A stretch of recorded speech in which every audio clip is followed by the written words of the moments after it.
They're definitely still trying to figure things out. The data shows that whether or not those AI overviews show up, it kind of comes and goes. So like sometimes they're there, sometimes they're not. Exactly. Back in July, they were popping up in like 12% of searches, but then by the end of the month, it had dropped down to 7%. And this isn't the first time either. We saw a similar thing happen in May.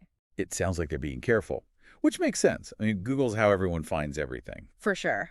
But it's not just about how often they appear, it's about when they appear, like what triggers them. Right. What have they figured out so far? It's funny, the kinds of searches that used to make them pop up, things like travel stuff or entertainment, those aren't really doing it as much anymore.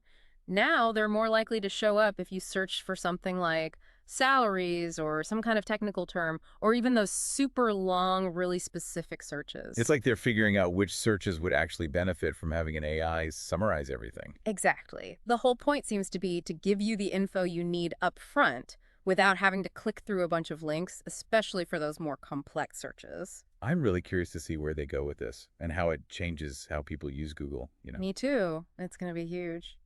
And speaking of Google and AI, have you heard about Gemini Live? Oh yeah, this is Google finally stepping up to the plate to compete with ChatGPT's advanced voice mode.